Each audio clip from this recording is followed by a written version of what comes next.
Good morning, everyone. Welcome to another class of the London session on TopstepTV. If you're here for the first time, my name is Marcus Stalker Dee, aka Deeyana Angelo, and I specialize in some of the more alternative products that we don't see all that often on Topstep, such as precious metals, crude oil, gasoline futures, so mainly energies and metals markets.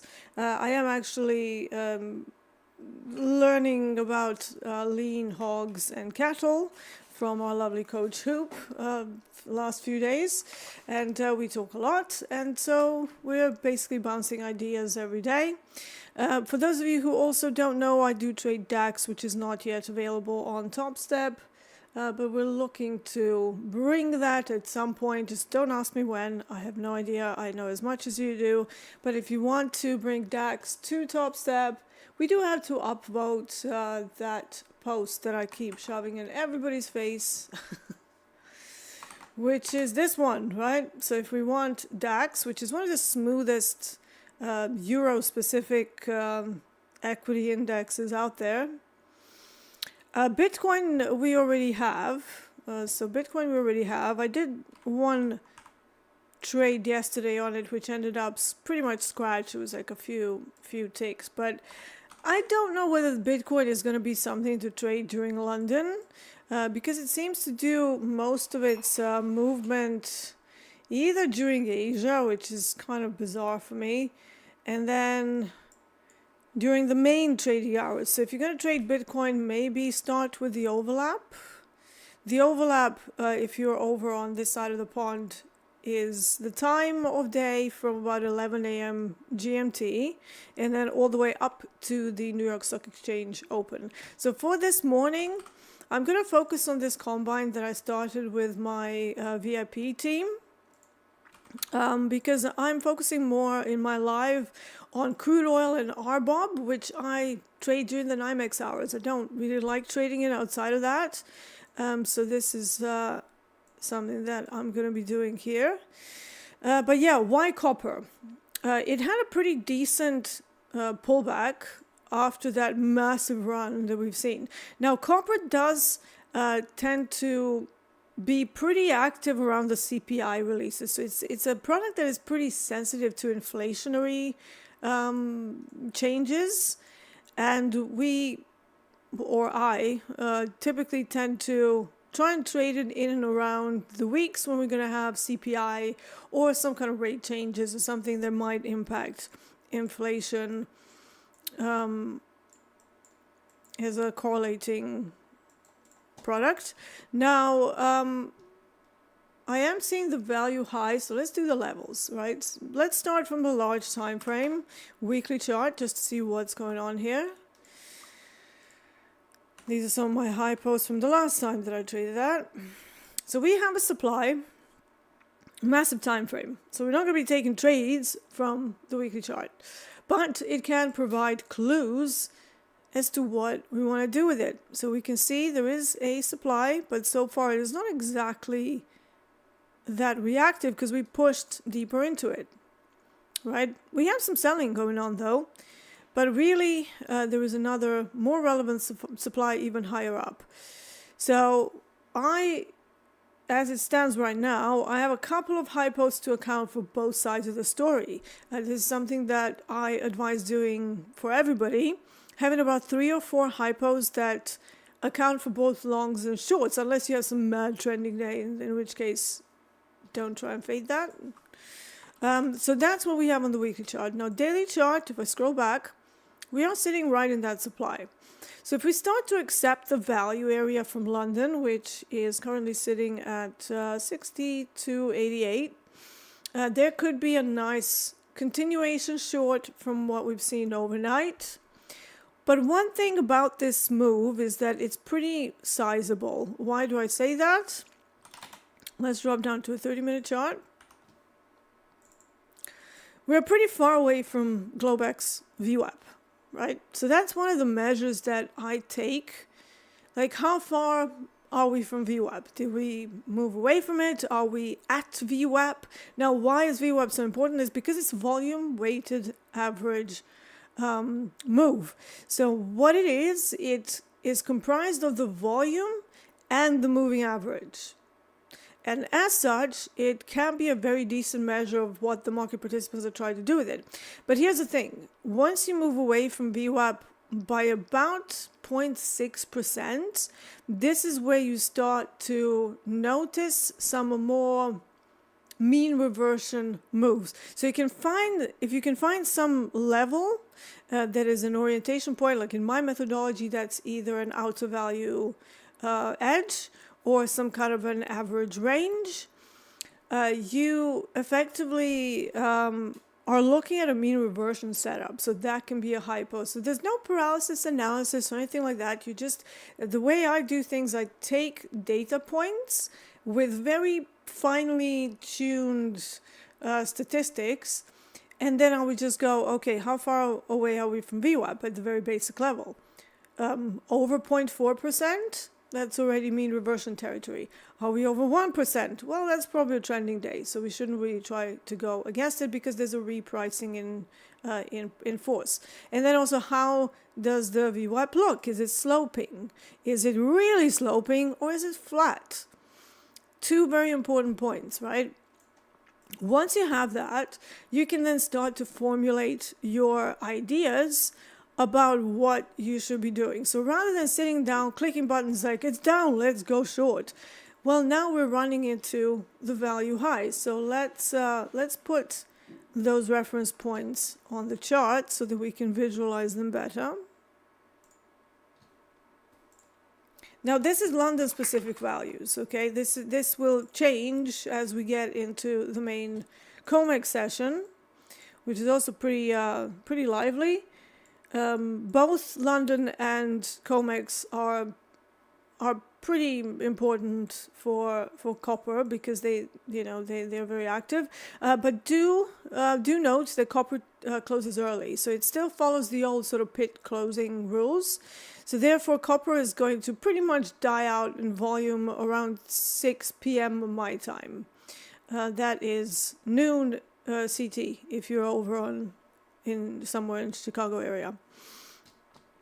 But yeah, so what is the expectation here? Well, the expectation is that we're going to turn around and we're going to go into a failed auction and maybe retest Vwap. Okay. I will get to your questions in a minute. Let me just set all of this up. So 459.29.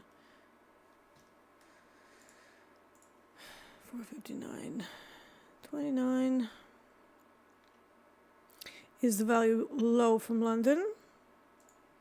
There we go, that's close enough. On my other platform, I obviously have all of this plotted for me automatically. Another couple of points of reference is the overall average daily range for the entire 24 hours. Now that is sitting at 459.80, so not too far from the value low. So if we rotate through it, that might be another bounce point, even though I don't really like going against the value acceptance. But if you have a good level there, why something should reverse, then this area might be pretty good. Now for the average session range for London, that's a little bit higher at 460.74. Now the average daily range, that's valid for the entire day, but this one, which is a London ASR low, that's not really because it resets at COMEX, so it gives us different values, and that's useful for days when everything goes crazy, and then you're like, ADR has been exhausted and exceeded like massively, now what? And then you get COMEX. This is how I came up with it, right? I was looking at some single direction days and I had no points of reference when we go into a mad unidirectional day. So I decided that I was going to see whether regular trading hours average range can also do something. And, 10 years ago, 11 years ago, I plotted it on my chart, and then I started tracking how it behaves, and lo and behold, it behaves. So it became another point of reference in the way I trade. On the top side, we have the London session high at 467.28. So let's put that on there too.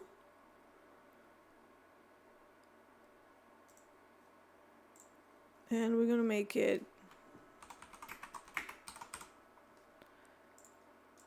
red because the expectation is that we're at least going to have a slowdown there. And then the final 24-hour average range is much higher. So lots of space at 472.65.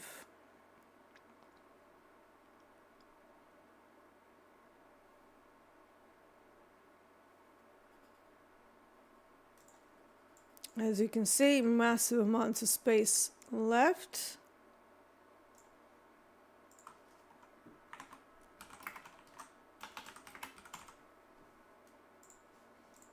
I do take these from about, depends, 14 days prior for sure, but sometimes if we have crazy movement, I want to smooth that out, so I use 40 days, so to have like a couple of months worth.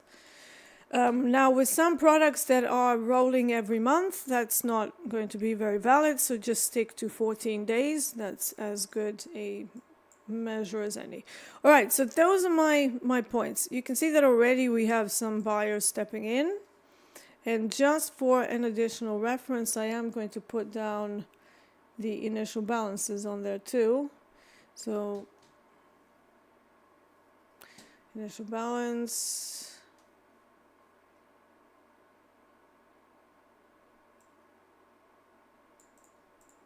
these two candles, but I'm kind of making it bigger so that we can see what's going on, whether we're failing the auction or not. I'm also going to make this one into a red line, just to delineate from some of the other areas.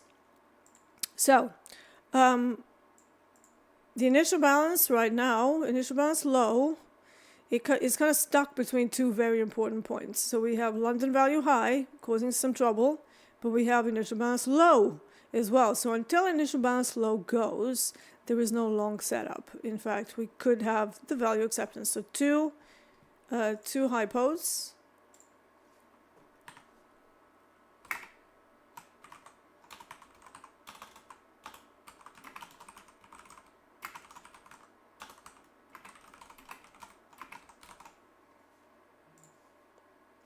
And then the target there would be obviously Vwap as a neutral day.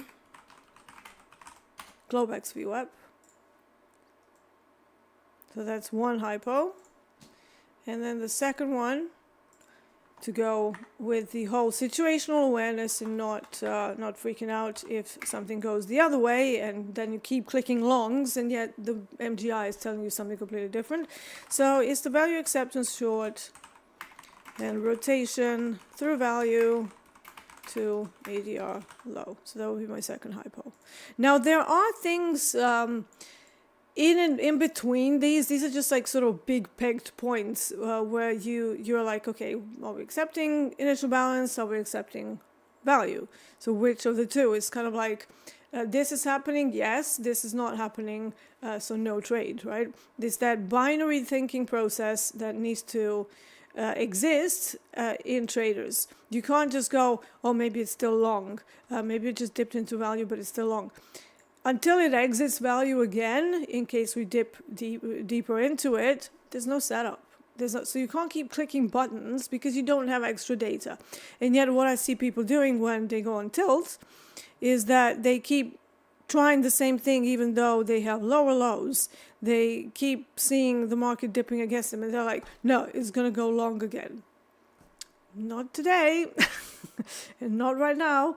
So let's try and be a little bit more objective with what we're seeing rather than being so zoomed in and, having blinkers on with just one trade direction. When something's not working, you need to take a step back and just go, okay, that didn't work. I paid a bit of money for some information. Okay, let's step back and see what they actually want to do with this without FOMO, in fact, I want you to learn the art of JOMO, joy of missing out. All right, let's, now that we have all the levels and a couple of hypos, let's have a look at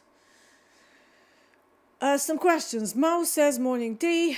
Good morning, Mo. Is it normal for gold to have its main move overnight prior to a London start? Yes. China likes buying gold. So this has been something that we've observed. I mean, I've seen this happening for most of the 18 years that I've been trading, where gold moves quite a bit overnight. Then we get London, and then it's a little bit of quiet period. And then we have more movement into the overlap from about 11 a.m. GMT. So, yeah, it's perfectly normal. It's one of the products that moves pretty decently across all 3 sessions. But out of the 3, I would probably say that London can be a bit tricky because it does move, but it's kind of weighted towards the overlap, right? You can maybe get like 30 ticks out of GC during London, but don't, like, for the most part, you're not going to get some massive movement, which is another reason why I don't like trading it, because those are not my trades, right? I look for mean reversions that will give me between sort of like 70 to 140 ticks, depending on the product. But for gold, you know, you can easily find opportunities a little later in the day, if you can trade that, that will go for 100 ticks. And even Tokyo can do these like really nice smooth moves. So if you're awake around about that time and, you know, it starts to run, that's a good trade to do. And same thing with platinum. For some reason, platinum tends to move a lot overnight. Copper sometimes moves overnight, sometimes it's very quiet, and it will depend on seasonality partly. I don't know how many people think about this, but, you know, you do have copper in heating products, so naturally there is a demand for copper to kick up during the colder months. Outside of that, it's, you know, it's sensitive to inflation, so traded in and around the weeks when the inflation is report is due. And also CBOE have the volatility index for copper, which you can also reference for some, you know, for some extra information of whether it's going to move or not. And let me just remind myself what that number is for copper.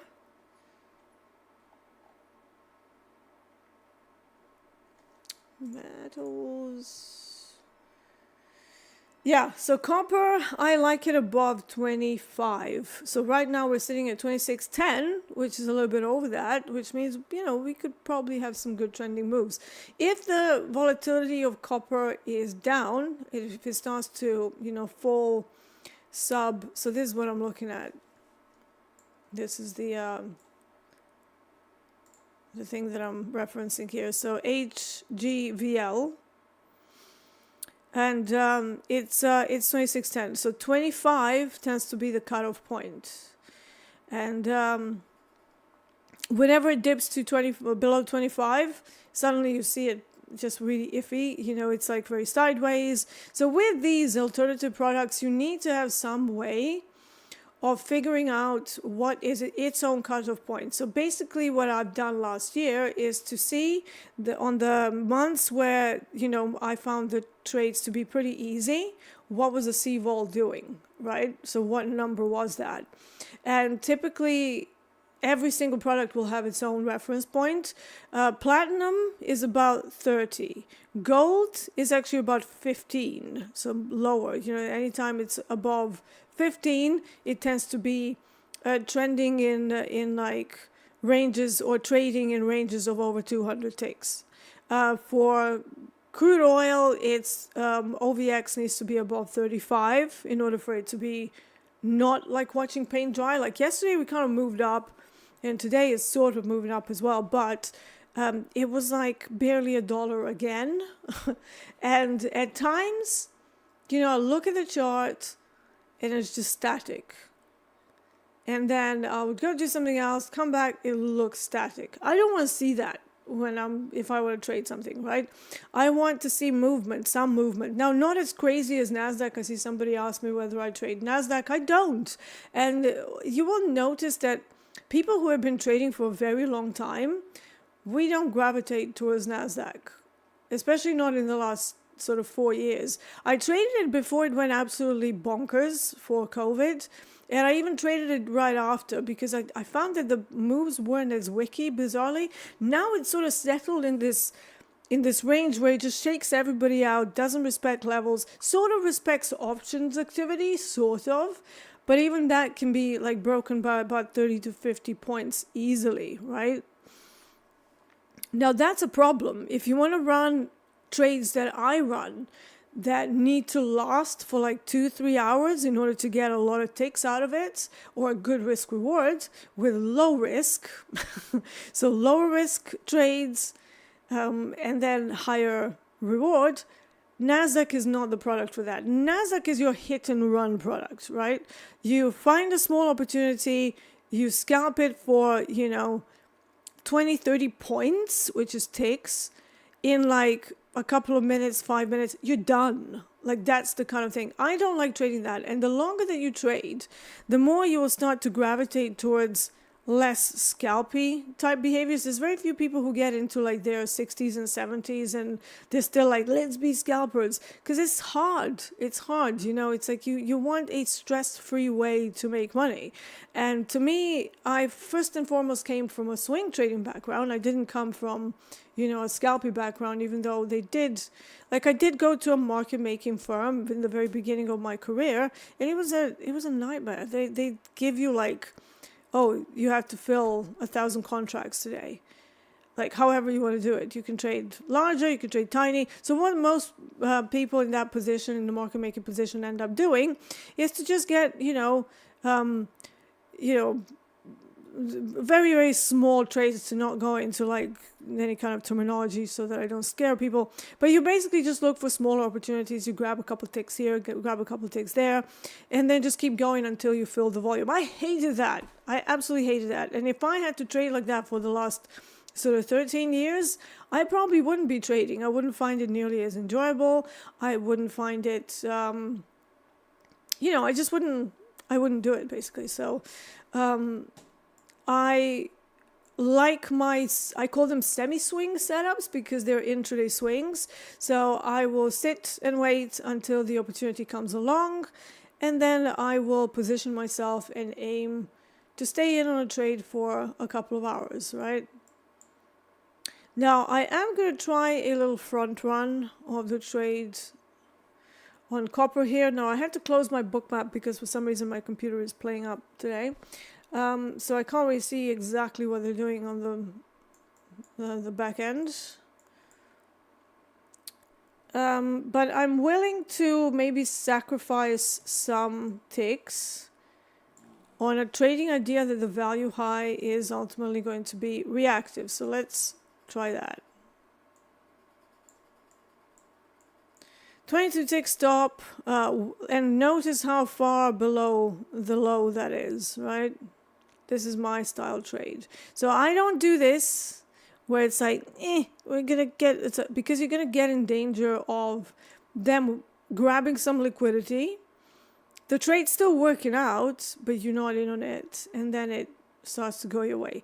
So I hate putting my stops very tightly on the lows or the highs, right? Or even below them. Maybe if we get a good trending move the other way, so the mean reversion is already in progress, yeah, maybe you can consider doing, something like kind of this.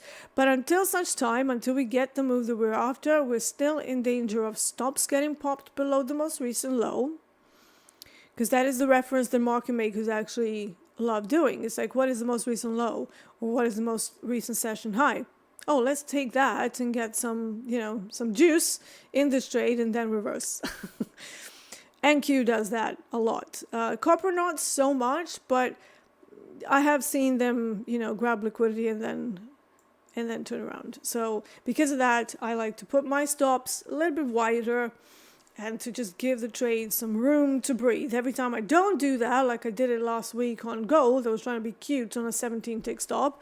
And if I had used my regular sort of 40 tick stop on gold, which is what it requires at the moment, the trade actually went like 150 ticks in my favor. So, you're always in this mode of trying to get better, fishing for your weaknesses, what you're doing wrong, what you're doing right. That never stops with trading. All right, let's have a look at more questions. Trip says, you spoke on TopstepTV about getting people to write out lines as a way to break bad behaviors. Do you find this does work? Yes. Over what time period? Usually you have to do it over 7 days, but there is a particular time of day when that needs to be done. It can only be done in the morning. I actually have somebody in the VIP group doing that right now. After about 3 days, you start to notice changes, but you have to do it literally for 7 days straight. Give your brain a problem to solve, and it does two things. It makes new neural connections, and it solves problems while you're sleeping, right? So that's a good thing. It's a little trick that I learned as a musician. So every time I had a very tough phrase that was causing me jip, I used to practice it to death 1,000,000 times just before I went to bed, driving everybody in my house insane, apart from my dad, who was also a musician, so he kind of got it. But, you know, everybody else, to the point that my sister, I don't know whether she's in here, because she does, she does actually watch these streams, but at one point, I think it was like 11 p.m. at night, and I was practicing saxophone, and it's, you know, it's pretty loud, right? So I kept doing the same phrase over and over, like 50 times. And finally she comes into the room and she goes, please, another phrase. Just play another phrase, no more. And I was like, oh, sorry. So yeah, I was driving everybody insane. But you know, you have to be a little bit obsessive to do something well. And whether it's trading, whether it's sports, whether it's music, whether it's math, you know, anything, you have to be obsessed with it. You have to have the bug to want to do well. So yeah, the writing exercise, the Bart Simpsoning, definitely works very well. So yeah, try it out. See how it goes. All right. Shanky says, hey Dee, for a beginner to names like value high, initial balance, auction, all the terminologies where do I understand their meaning? Get Dalton's book. I mean, it's not Dalton kind of writes as if he's talking from like the expert point of view to other experts. So it's a bit tough, but you know, I also have courses where I break it down to explain everything in very simple terminology. And on my website, you can find a basic, very, very basic profile course for like $10, right? Just to kind of get you on the way. So check that out, but do get Dalton's book as well, because I am the student of Mr. Dalton, and my courses have a big component of profile, even though I do use other things to help me make better trading decisions too.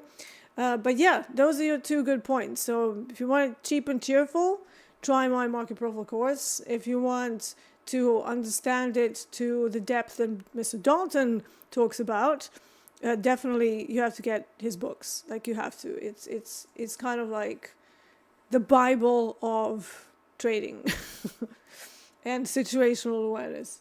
So let me just try and grab those links for you. So I'm gonna give you the Profiling for Profits with Jim Dalton. Yeah, that's the one. So have a look at this snippet where you will see why he is so well respected, right? And he does talk about his primer, however you want to call it. But ultimately, you need to get the books to actually understand what he's going for there, rather than just going, oh, you know, we're okay. So they're trying to take out the low here. Let's see what happens now. Is it a fake out or is it a true break?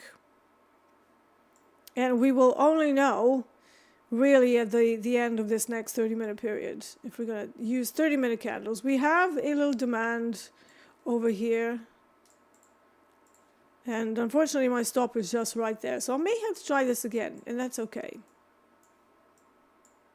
But for now, I was going for a reversal from London value high. If we get the test of the demand and we get outside of value, that would be how I would position myself. Otherwise, we need to see whether the rotation through value will be happening after. So we're still in the battle between these two setups. So either a failed auction from London value high or a value acceptance short. So we don't know yet. It looks like it's dipping down, but for now it's just wicking around like crazy. So this could be just them kind of shaking things out, and we'll know very soon. Usually I will look at Bookmap at this, but for this to see whether they are sort of, you know, getting aggressively on the short side or aggressively on the long side, but I don't have that right now. So yeah. GEX levels today are not that useful here. There is an expected move of 1 day minimum around these levels from the options activity. Just like it means projecting. It's similar to the ATR and ASR, but what they do, they take the implied volatility from the previous day, and then they use that to project what sort of a move can we have the next session, the next day. And that's where the 1 day max and 1 day min are located if you are using mental Q. So let me grab my my thing as well. So hold on.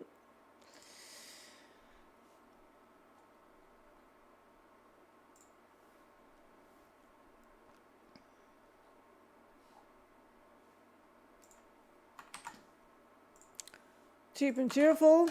There you go. So if you want somebody to break down the terminology and stuff, check that out. So yeah, I know that for beginner trader, profile is very wordy, very wordy. I mean, even Dalton says it will take you 2 years to break even. That is actually the expected thing for everybody. If you just started trading, adjust your expectations. You're not going to be rich yesterday, okay? It's going to take years. If you're to become a doctor or an Olympic medalist, you know, high-level athlete, anything like that will take quite a long time, right? It's going to take you years to get to the expert level. Can you be sort of okay on along the way? You know, can you do the job? Yes, but it will be more haphazard. However, expert level skills will always take years to develop. A lot of us who are on TopstepTV, you're kind of seeing us talk about stuff that we've all come by with great difficulty, right? We didn't just pop into the world, start trading, and immediately we're brilliant. We made a lot of mistakes. We did a lot of good things along the way, but it's always, you know, what's that little meme? What is a success? What success really looks like? Hold on, let me try and find that.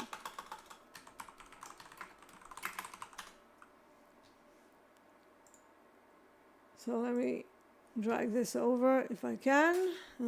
Maybe open image in new tab. There we go. So,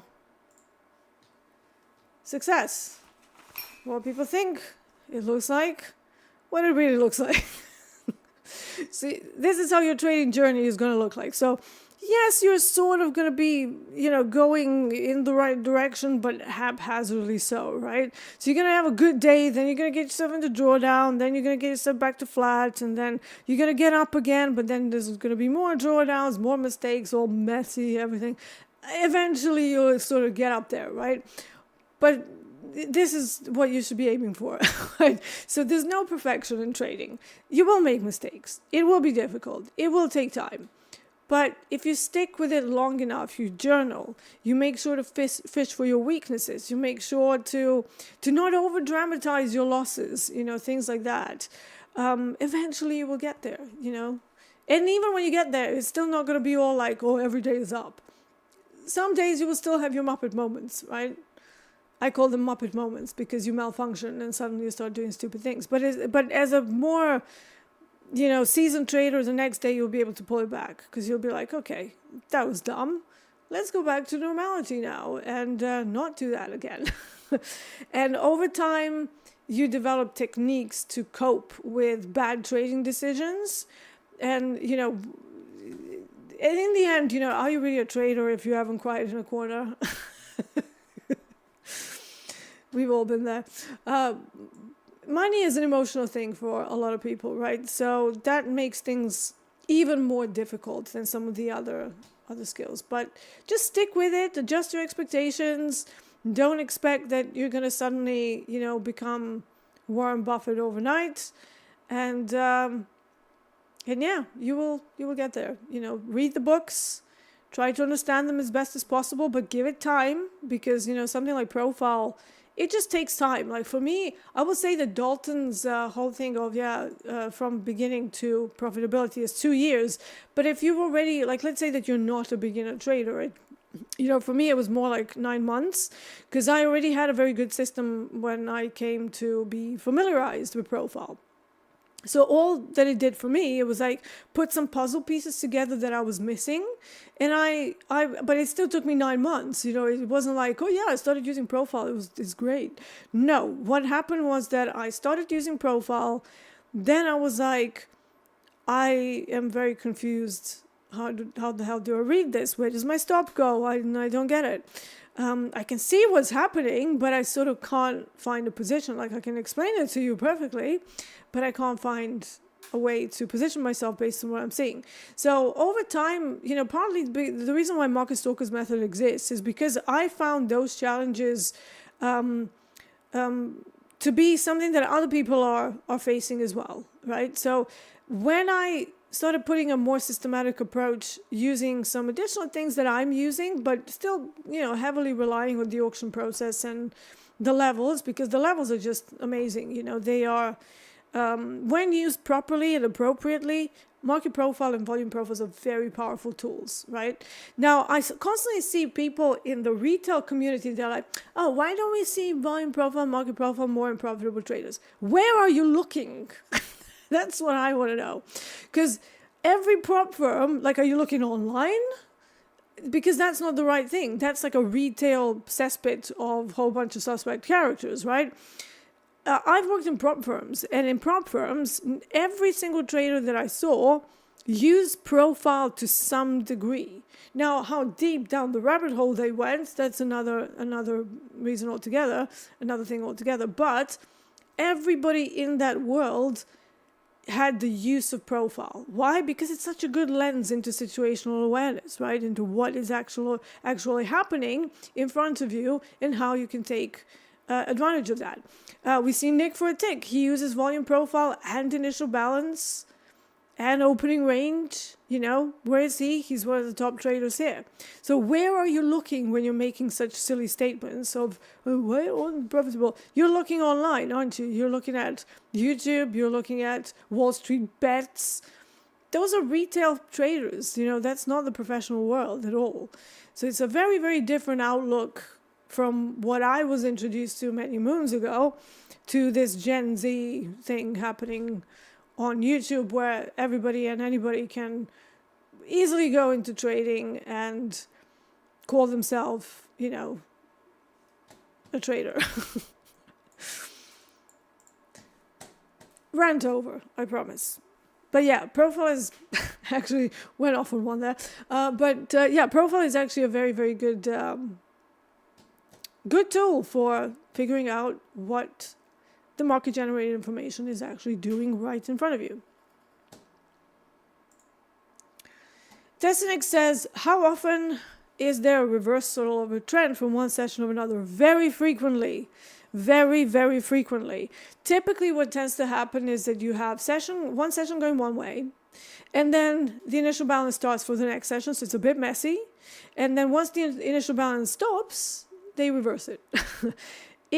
On something like crude oil, I've actually gone back in time to see how often that used to happen in crude oil, and it still does, but only in like a very small amount of time. In crude oil, 77% of the time, over an 8-year sample size, you're going to get a reversal after the initial balance is done.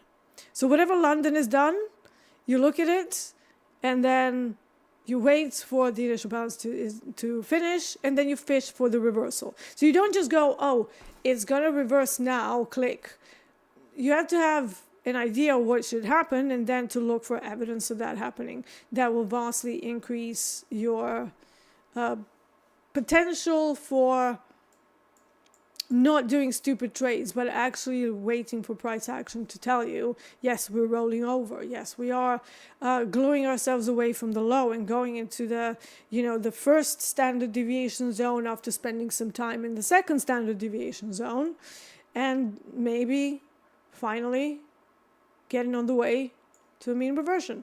Maybe a failed auction, auction fades. That's my concept. When we move too far away from value, well, if we go back to the initial balance, that didn't fail the auction technically. Like, the auction was successful. It's just that there was a take profit move after. So I decided to name it a little bit differently in the way I do things.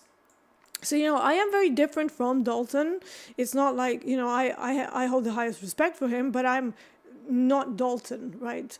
And we shouldn't aim to be clones of one another.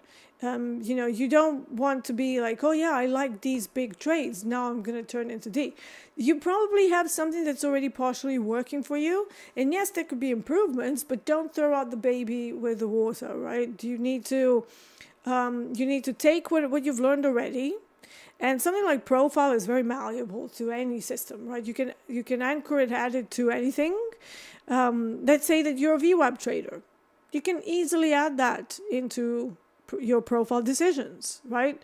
So it's like if we have a partial failed auction, you have Vwap somewhere in the middle, like today it's all the way up here, but sometimes we can have it in the middle. What do we have there? Well, you can have a partial failed auction, right? You can kind of go into the initial balance, but then it doesn't do anything because Vwap will be the stopping point. You're still using your Vwap maybe to fade the failed auction, so failed auction. But, there will be a way to mold everything into your own playbooks. I have my playbooks, which you can, you're very welcome to borrow. But you need to have your own playbooks based on your own experience. Now, if you have no experience, if you're a new trader, that's a different thing. You can actually take somebody's methodology and go, actually, I quite like this. Let me see what they're doing, follow their rules and follow their way of teaching, and then maybe I can come up with an approach that will be similar, very similar to theirs, maybe with a little bit of a twist. Okay, that's the whole point of any new thing that you're adding, any course that you're trying, any mentor that you're with. Don't try to change everything. Take the bits and pieces that you like about the mindset, about psychology. Yes, maybe even levels, but for the most part, you shouldn't use mentoring services or courses as a signal service, right? You should use it to develop more situational awareness, not for them to tell you when to go in or where.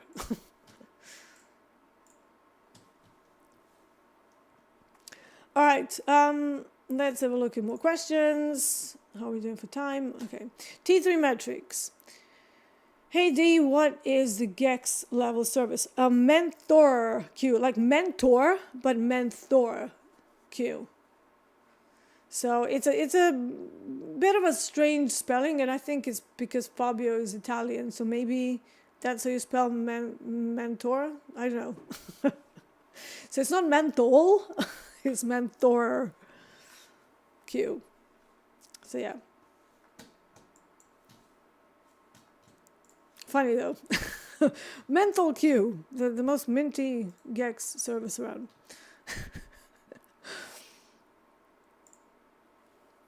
Hey Dee, why do we go long, not short? Because we've already fought, like, you want to keep going short after all of this? How to sell in a hole, yeah?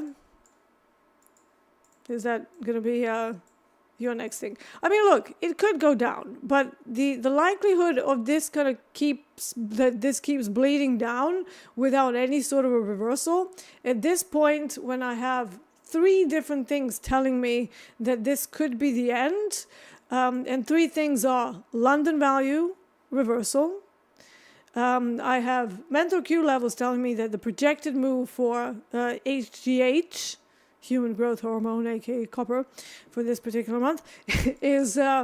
Don't you think it's funny? It's literally the symbol for the current contract is HGH, and it always cracks me up. There's also another one for crude oil when we get to N, and then my CQG service has that as CLEN, which is like a very known anabolic steroid. So I just get a kick out of that. Anyways, let's continue. Why am I going long, not short? Because when you have London value high and starting to not really make some massive traction through it, that's one thing. Second of all, mental Q, it says that according to the projected volatility from the previous days, this is the 1 day minimum move. So there's about a 70% probability that we're going to reverse in and around this area. We may not, because this could be a day where we have that other, 23%, because that can happen. The probabilities of any system can be unevenly distributed. And what does that mean? Well, even though it says, 70% something should happen, and then you come across weeks that are all a part of 30% in a short sample size. So you spend a whole month seeing the 30% side playing out. And then you increase the sample size, and over time, the probabilities of 70% will show up. But you can't use small sample sizes. This is why I always say, look at larger time frames. Don't look at any isolated day, week, or even 1 month as a good indicator of what a setup should do, right? You need, at the very minimum, 3 to 6 months for a good sample size. And I'm not talking about strategies that are, doing things like, we just trade twice a month. You need something that trades every day, nearly, and has that same setup occurring very, very frequently in order for the intraday side of things to show up as a good probability. But be careful about the unevenly distributed times. This is when people start doubting themselves. They start thinking that they suck, thinking that they're muppets. And then they go on tilt, and they start changing the strategy around just because they ran into a period where the probabilities of that particular approach are going through an unevenly distributed period. And that's absolutely fine. That's actually something that Monte Carlo simulations look at. I don't want to scare you all with like data science and all that, but just know that there is a simulation that you can run as sort of a projected thing to see how bad can it get. And what it does, it takes like 1,000 trades or 1,000 iterations of whatever you've done in your system. And then it takes it through unevenly distributed periods to see how bad the drawdowns can get in case you run into those. It's useful, but obviously not everybody will do that.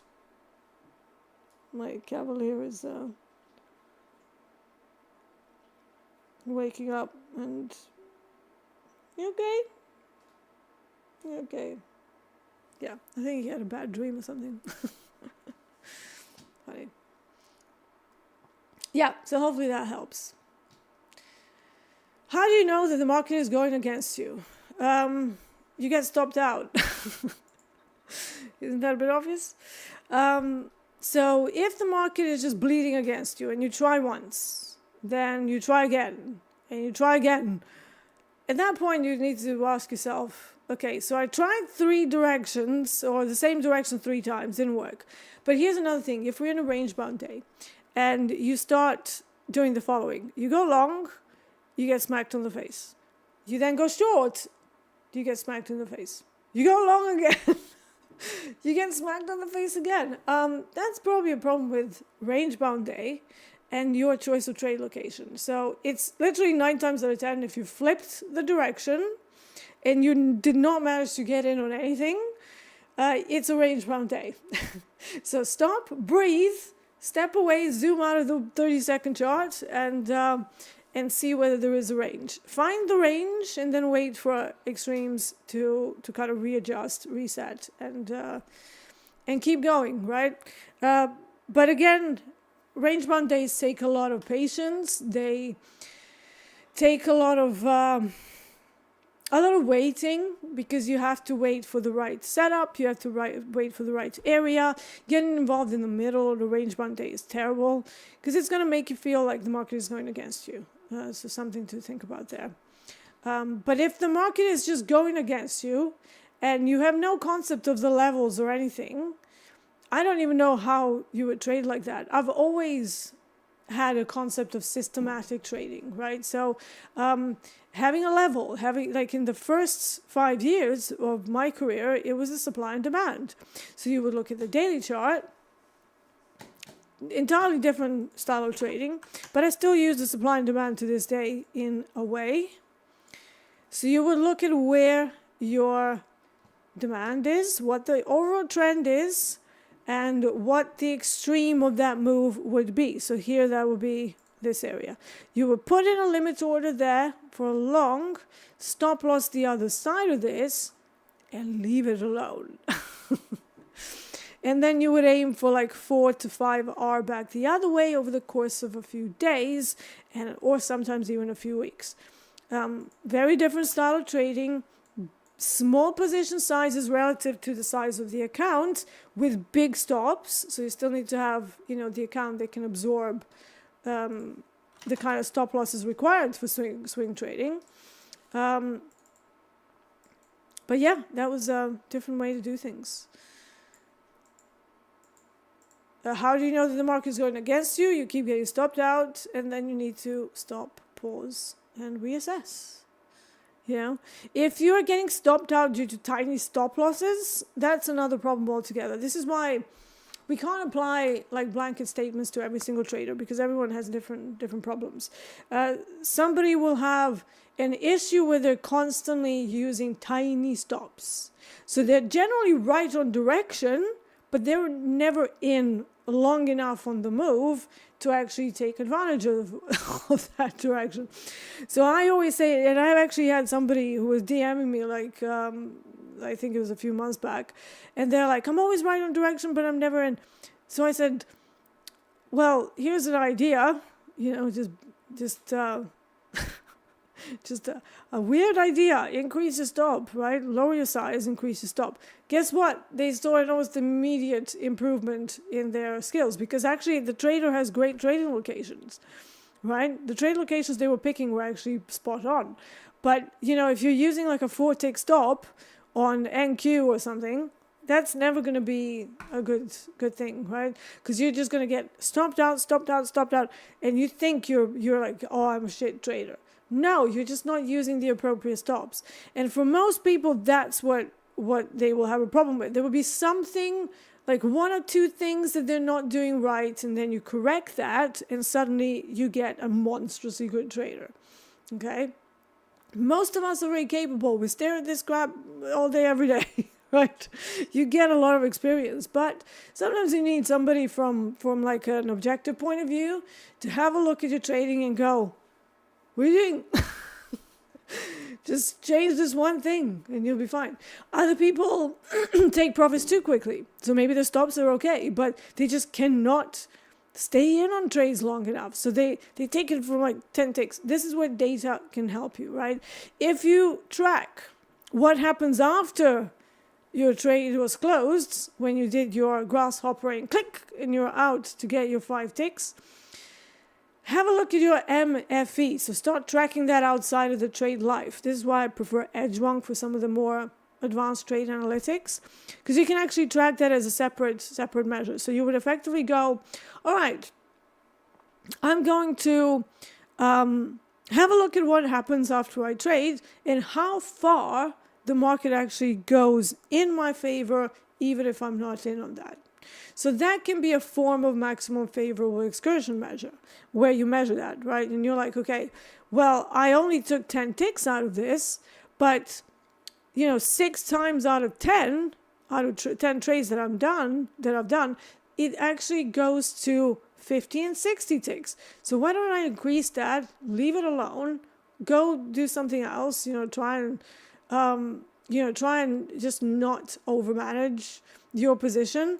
Leave it to run. This is the approach that I call do or die, right? You leave it to the stop or you leave it to the target and see what happens. Most of you are in combines and XFAs. Like, how bad can it get, right? It's just a bit of risk. It's an experiment. So to properly experiment, you need to not meddle, because every time you meddle, you introduce yet another variable. So think about it. Every time you do one change, you change the stop loss size. That's a variable.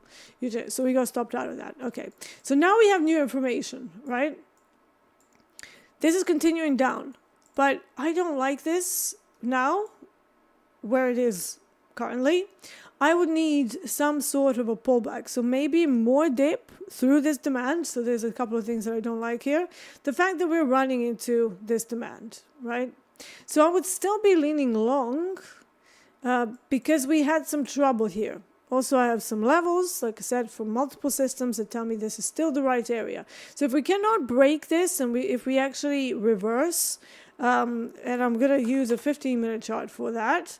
So I now want to see something that is really a good reversal signal. So I tried one. It was a front run. I did say I'm willing to pay some money for this because it's a front run of the trade idea. We didn't have all the puzzle pieces. But now that I didn't have what I wanted to see, now I need to wait. And I need to wait for proper reversal. So no action until I get the actual reversal on a 15-minute chart at the very least before I kick off the next trade. So there will be no clicking buttons. Oh, a long didn't work out. Let's go short because value acceptance. No. 1, didn't work out. 2, I need a pullback somewhere to even run a short because this is just terrible. It's just kind of bleeding. And what happens if this turns around right in my face? Then I have a second loss because I tried to go into an impulsive trade. So now is the time to sit and wait and see what happens, right? This is the difference between the grasshoppers and newbies and those of us who have been doing this for a long time. You have one loss, you freak out, and you start clicking buttons. Whereas those of us who have done this for a while, we have one loss, we step away, and we're like, okay, that cost me $290. Little expense, right? Nothing bad. Let's see what happens. But now I'm demanding a really good reversal from this, right? If we're going to turn around at this level, so let me just have an actual look at the mental Q levels. So we need to go above 463, which is also the value high, in some sort of a bullish engulfing pattern, right? Without that, I'm done. I'm going to wait until the next session.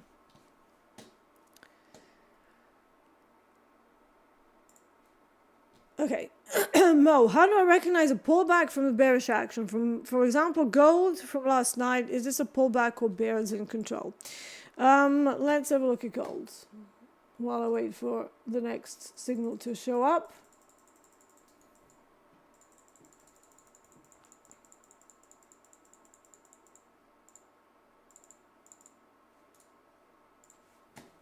Okay. So one way to look at this, let's get another chart going here.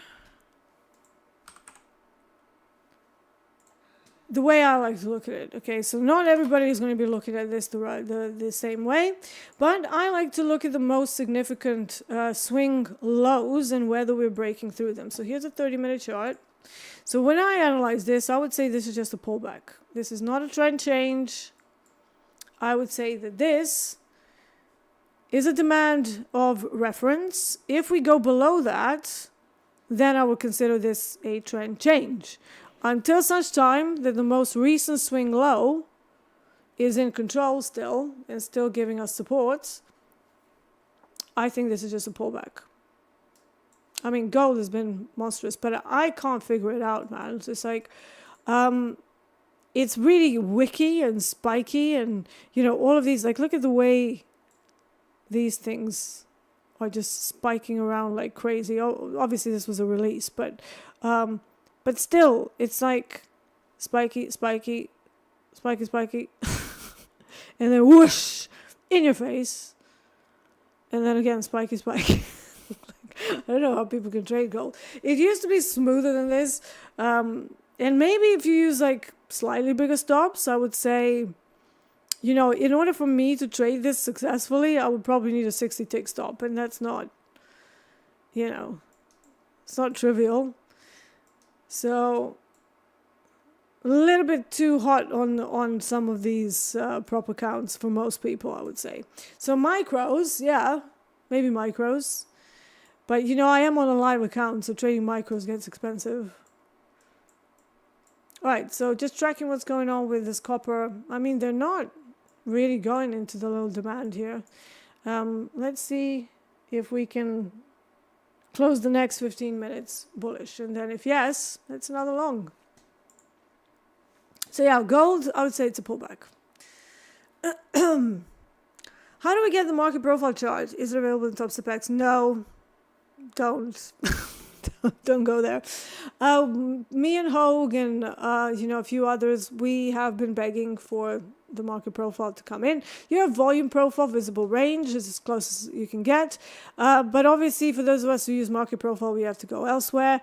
I have my Blatek indicators, so I have my company who creates indicators, and that's what I use, right? So I would definitely consider having a dedicated charting platform rather than doing everything, because I use Topstep as more of an execution platform.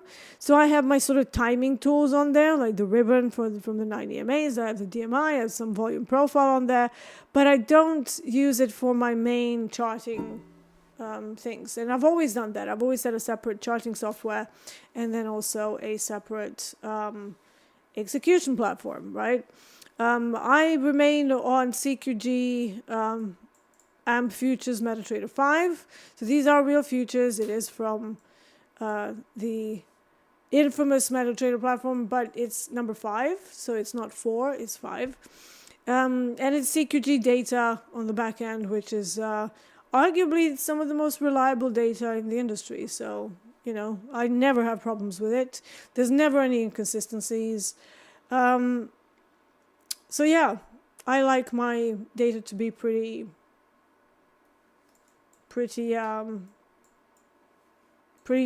accurate without random holes and stuff. Okay, so new information. We have broken through the demand. That is no longer relevant. So now we have a new little 15-minute supply here. So let's just have a look at the 30 minutes. Nothing visible in the 30 minutes. So the only thing, so value acceptance short is now on. But I want to pull back to the newly formed supply, because now value high was a potential support. Now it's resistance, right? So now we can look for the value acceptance continuation, but only upon a pullback. So that would be somewhere in 462.55 area. So failed auction long is now invalid. This is also something that I do. Reprice.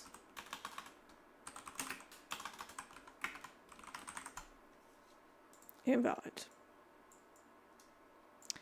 Sometimes if I've done a trade and it's done, I just say done, because I'm not going to be trying it again.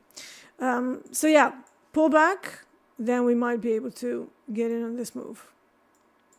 You can also do, like if it's a really strong move, where are the thingies? So let's have a look at,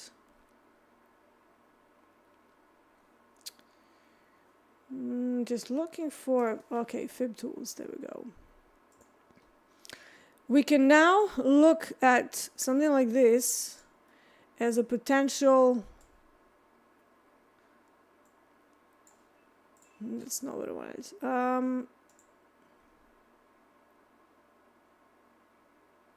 Is it this one? No. What is that? Yeah, I'm looking for a fib, just like a simple fib tool. But I'm not seeing that. Okay, never mind. So what you can do, you can basically look at the new low time frame swing. So if we look on a 2-minute chart, it would be quite obviously a move down, right? But we can look at kind of like midpoints of this move as a retracement. You know how Coach Jay talks about the 3-minute 50% candle pullback. So whatever candle had the biggest volume, he looks for retracement into that candle for 50%. This is kind of a similar thing, but I look at a swing and then looking at the retracement of the 50%. Now, ballpark, that does always fall somewhere in the new supply that is visible on the 15-minute charts, and it just provides you with another data point for a pullback rather than going, oh, where do I pull back? You need to have like a systematic way of doing it. So now if we don't pull back to 62.55, I don't want anything to do with this, right? Because it's fallen too much, too hard, too heavy. Let me just clear my throat for a second.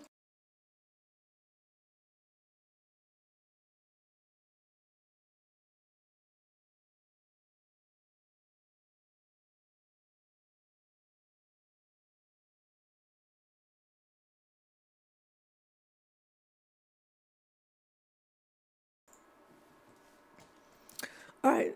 Hopefully, I have like a throat thing. I woke up yesterday with a bit of a sore throat, so that seems to be getting worse. Brilliant. So yeah, Topstep is going to have market profile at some point, but it's not there yet. So yeah.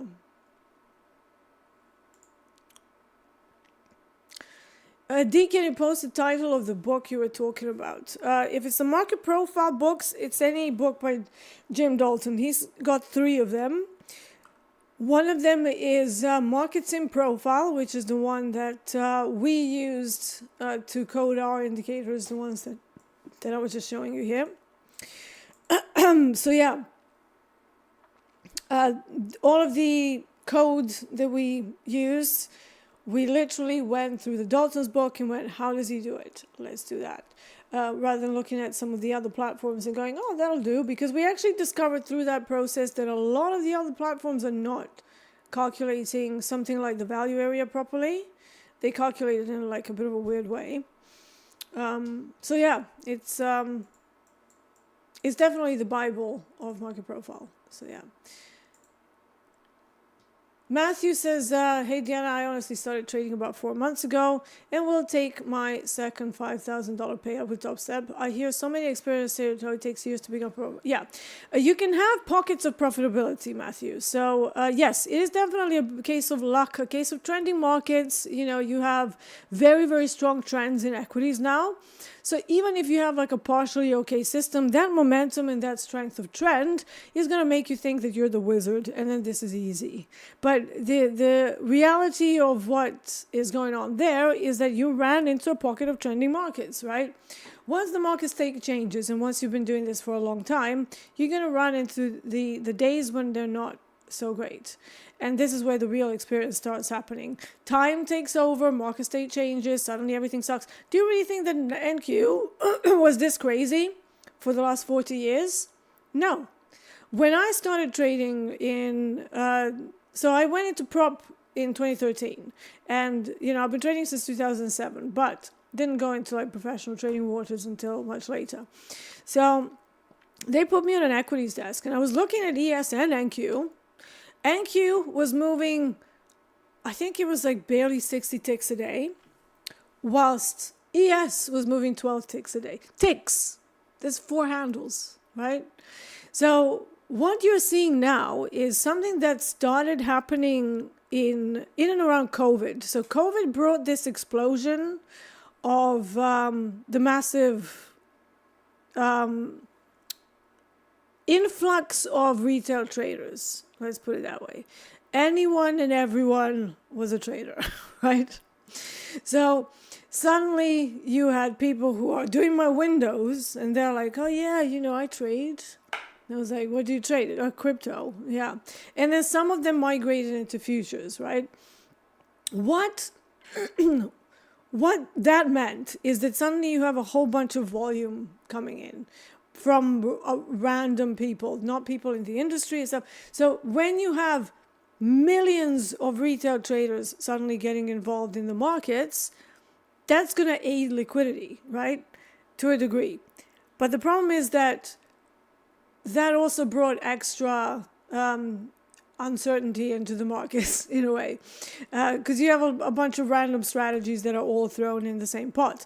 The rise of 0DTE options, right? We've seen massive kick up in volume there. So we have 53% of volume in ES now coming from 0DTEs. So, that's been some huge development in the market since COVID. So what you're seeing here is that, in the last 4 or 5 years, really, we've seen NQ go absolutely insane. And that has actually come off. Like it used to go in and around COVID, it started having days of 3,000 ticks. We are already halfway down. We are 1,600 ticks on average. It's still very liquid, right? But there will come a moment when things will settle and we will go through a very quieter period. Whether that will be when we start going through the next recession period, So there is definitely a bit of beginner's luck there. And the fact that any old strategy will get rewarded by crazy momentum.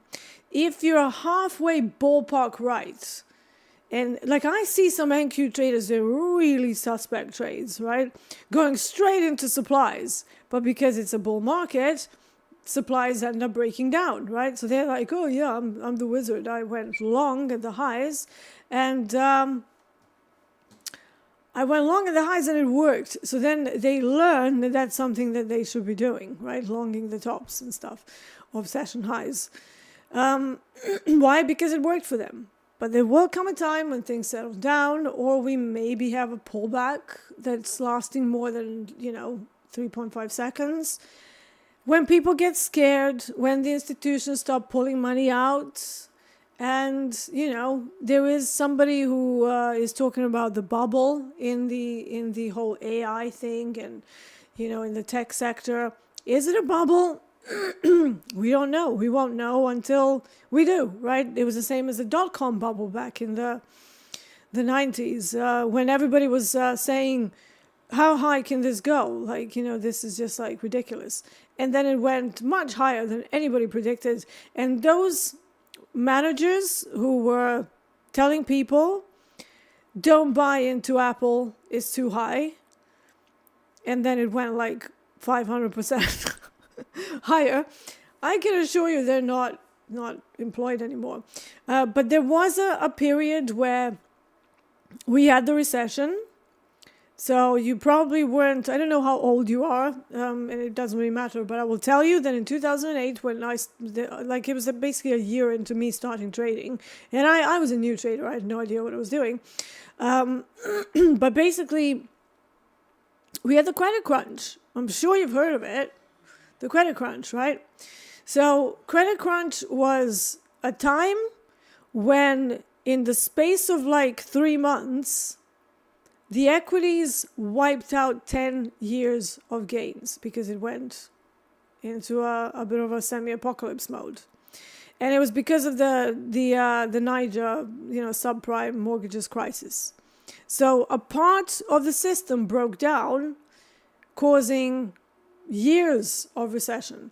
And when I got to ES trading in 2013, we were still suffering from that. So there was a QE, quantitative easing program in progress, and that locked all the liquidity down. It was horrible. And I was like, people trade this? I was like, why? What the hell's going on here? But on the other side, we had crude oil that was going mad. So they put me on fixed income. I hated that. Then they put me on the equities desk. Didn't like that either. Eventually, they were like, oh, maybe you like your more liquid products. So let's try putting you on the energies markets and crude oil. Nat gas and crude oil were two things that I was trading. And I settled on crude oil in the end. But what did we see last year? Crude oil drying up. So after 12 years of beautiful 350 ticks, 300 ticks move, now we have crude oil that's dry. right? So markets go through this cycle. It's it's maybe every 5 to 10 years, but it's definitely going to hit you at some point. So if your system is working well in trending markets, once that goes away, you will understand what I'm saying. But at the same time, put that money away. Don't spend it on stupid crap, right? So if you are getting payouts, Matthew, and you've only been trading for, a few months, put all of the money away. Don't think, oh yeah, now this is never going to end. There will be, there will be a lean period. So be clever about money management. Take our advice and experience into consideration, that this is not an easy thing to do. When it's working, it's beautiful, okay? When it's not working, like Hogue says it's absolutely terrifying. So yeah, and you seem to be in a period when you're making great decisions, and you are definitely fortunate to be receiving your, second payout. And you might be one of the people who are, pretty calm. Maybe it's to do with your mindset as well. I don't know, because we don't know each other. But it could be a number of reasons. It could be that you just have that sort of a natural mindset that makes this a little easier for you. So you're not bothered by losses. Typically people who come from pretty affluent backgrounds, they're not as bothered by losses because they have different money beliefs, and they can kind of weather the loss period, or any kind of learning period, let's call it that way, a little bit better, right? However, a lot of people are very emotional about money, and as soon as things start not working out, they over-dramatize that, and they blow it up well out of proportion, and then go in tilt, making everything even worse. And then they start doing the whole self-limiting victimhood nonsense. I can't do this, I suck, nothing ever works for me. That's like something that I've heard. And I'm like, just don't. Just don't. Don't even go there, please. So we have to learn how to deal with our self-limiting beliefs first and foremost. And well done, Matthew. So second payout, put it away, and heed our warning that there will be a lean time. Because it's inevitable. It's just how it is. What is my opinion on ICT methods? I can't believe that reading price action alone can be profitable. On the other hand, see top prop traders rely on it. So here's a little secret. ICT methods are eerily similar to market profile, just without the drama and kerfuffling in between. So Dalton teaches profile since 1986. ICT popped up in the 90s, claiming that he's the god of trading. Take it as you will. But, I was never able to, I respect that he's kind of gone to great lengths to bring all of this to the wider population, if you can get around all of the mad stories around whatever he talks about in between. So I can't get through that, because it just really annoys me. I'm not interested in him getting kidnapped by MIBs in the middle of the night because he is the algorithm. I don't even care whether he's the Oracle himself, right? I really don't. But just, stick to the bloody topic, So I'm a little bit annoyed with him about that. Is it valid? Does he only read price action? So here's something that I picked up from the things that I could get through, is that he actually does something that I do as well. And that's big emphasis on time of day versus anticipation of the setup. Okay? He calls it like kill zones or macro or something like that. I don't know why he calls it macro, because it has nothing to do with fundamentals of macro. But hey, that's another problem. However, when you analyze what he's trying to tell you, he's basically trying to tell you that on a lot of the days, if you have the kill zone, there will be a manipulation, which is what? Pop outside of the initial balance, and then a reversal. What is that? Hey, it sounds a lot like a failed auction, doesn't it? So think about that. So ICT has taken concepts that have been in operation for a long time, repackaged them, called them something else, and spewed them out as the algorithm. Hey presto. So yeah, mixed things, mixed opinions that I have about the fact that he's done that. And, turtle soup. We had Linda Rashke here. She is the originator of the turtle soup, not Michael. So, does he give her props for that? Yeah, I think he does. But do the million followers that he's got know that? That actually Linda Rashke is the one who came up with turtle soup? Probably not, because they think Michael is God. So, So yeah.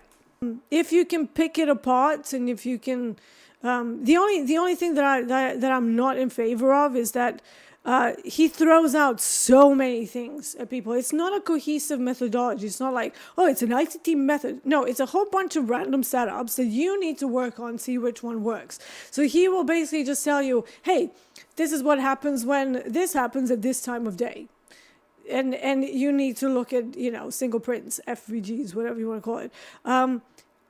So it's up to you to come up with your own system, right? So one of the differences that some of my students, the market stalkers, have said is that I give you the complete risk model, system, levels, number of trades that you should be doing. In that respect, it's a lot more of a cohesive thing. And whereas ICT is more like, here's a bunch of setups, make them work. But they're all valid price action observations that ICT has put out there. So, from that point of view, I have the highest respect. But I don't have a lot of respect for all the things in between and drama and and the Oracle demigod part of it, because I think that's just it's an ego, or maybe even some sort of dare I say it, chemical imbalance in the brain. But hey, I hope he's okay. We haven't seen him for a while, so I hope the dude's doing well. What's the name of the drawdown range evaluator? Drawdown range. Oh yeah, maximum adverse excursion, MAE. In Edgewalk, that'll be like highest or lowest price, depends on what you're in. If you're long, then you're looking at the lowest price during the trade life. If you're looking at the shorts, that will be the highest priced during the. Now, one thing I like to do is to track those manually. Sometimes you will have automatic open equity MFEs and MAEs. That's not what we want. Why? Because it measures the entirety of, literally it measures the entirety of the drawdowns regardless of where it was. But I only want to measure it from the point of entry. So let's say I'm going to try.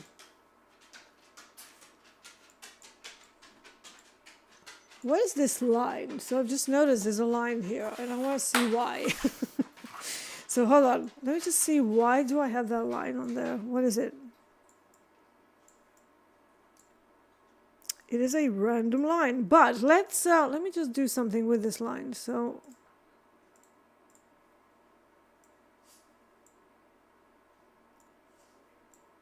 okay. Yeah, okay, so this is the line of the previous swing that brought a pretty massive move. So let's see what happens there. Oh dear, we have someone at the door. So we have now completed the value acceptance. I did not manage to get in on that because it just went down and it will be selling it at a hole. And as you know, I'm a reversion trader, so that, if it gave me a pullback, I would have been able to get in on that, but it didn't, so it's fine. Moving on to the next. So now we have a potential for a third hypo developing here. So before I start to explain what I mean by the MAE, so we can have auction fades long from anchored swing Vwap. post-rotation, obviously. So I'm going to move that here as the hypo we're looking for. Remember, I'm a reversion trader, mainly, right? I will very rarely kind of jump into these moves because this is like momentum trading, selling it in the hole. And frankly, whenever I try to do that, 9 times out of 10, it just doesn't work for me. So I will wait for yet another move, extension of the move, and then go into my next hypo, right? Why? Because it has a big risk reward, and you still need the reference, right? You can't just go, oh, I'm going to go long here. So I waited until we rotated fully through value, and then remembered that there was a line here, and I thought it was a swing low, but it was the previous thing. So I just readjusted that. We are also going to have a look at the large time frame again before we do this. So anytime you see wicks on a massive time frame, that means there's some sort of a demand. So let's try and fish for that. And here it is, 4-hour chart. You have a visible area here. Now it's massive, so we still need some sort of a price action on lower time frames to tell us what's going on. But this will be now hypo 3, potential auction fade. And I didn't do paper cuts, I only tried once. So there was no paper cuts, I'm only one trade into the day. Let's have a look at the 100 tick chart. This would be the perfect time. So when you're entering a trade, let's say that I enter right here. So we have a bit of a consolidation. If I'm trading away from like the combines and stuff, I would not be doing this. So I just want to put that completely out there because I would wait for a full reversal. But let's say you want to measure the level of drawdown that the next trade is going to give you. So right now, the lowest price is 459. So that's what would go into your thing. If this does dip against me again, as long as the trade is alive and the stop loss doesn't get smashed, this becomes your lowest price. So you track how deep this goes against you over a number of trades, and then you're effectively fishing to see whether you can maybe do a scale in, or maybe if you get an initial signal or a level gets touched, how much does it dip against it, and with you in on it without going to your stop, because your stop is the MAE for the losing trades. So you want to look at the winning trades and how much drawdown you're suffering. So MAE, maximum adverse excursion, very useful. So what I use it for is to potentially scale into positions when I'm trading with some size. Now, granted, in the TS account, I trade pretty small. I think it's a good way to show people that you can't trade with massive sizes as well. And I know that big sizing is great TV and all of that. And I do trade with size in some of my other accounts, but that's not realistic for most people. And I think it just puts dollars in the eyes of people and makes you do some like really gambly behaviors, try to chase things.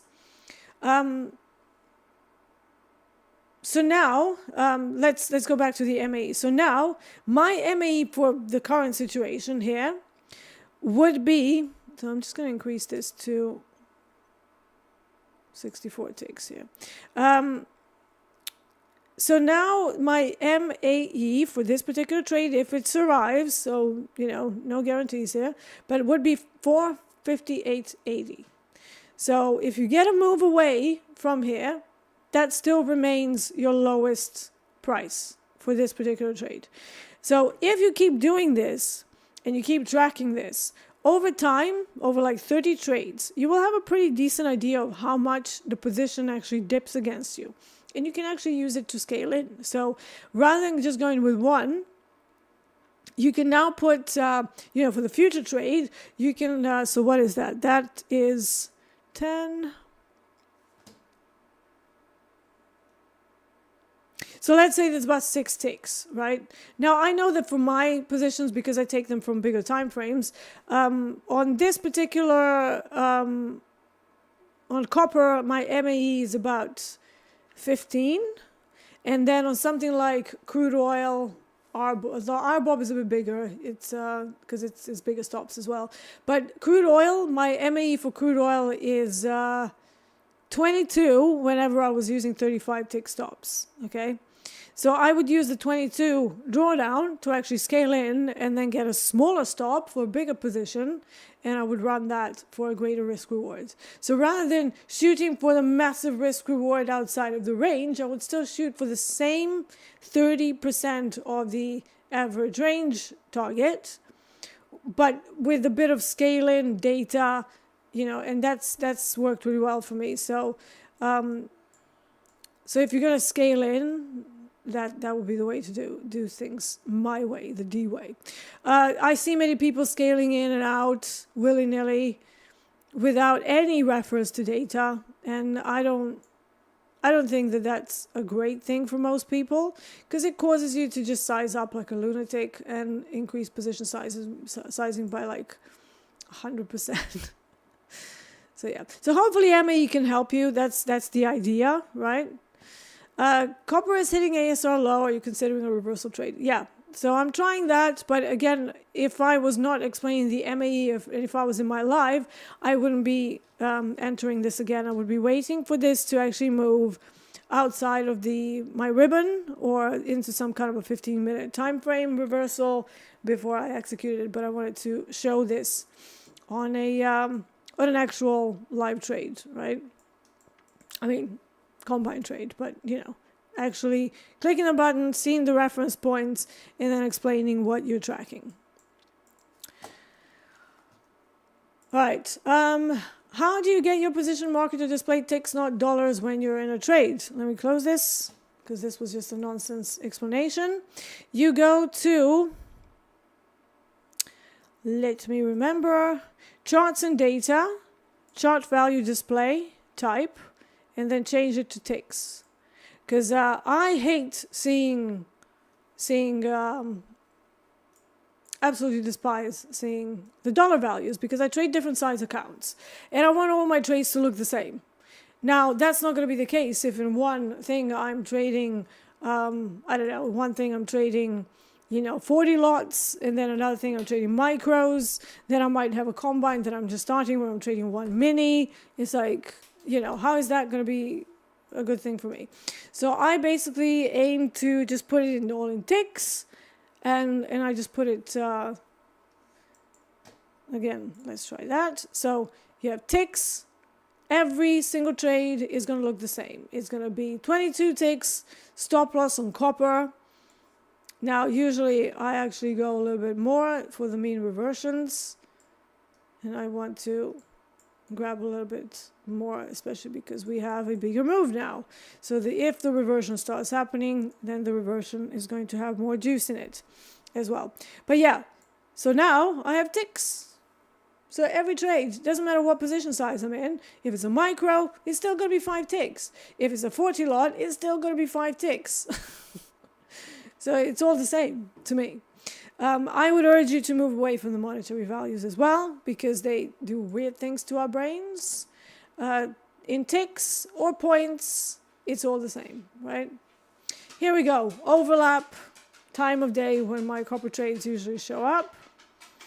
So let's see if I can stay here for a little bit longer and see whether we can carry over this little attempt at a reversal into any sort of a time period that matters, or whether it's going to be just another pop and then a nothing burger. So, but yeah, let's have a look through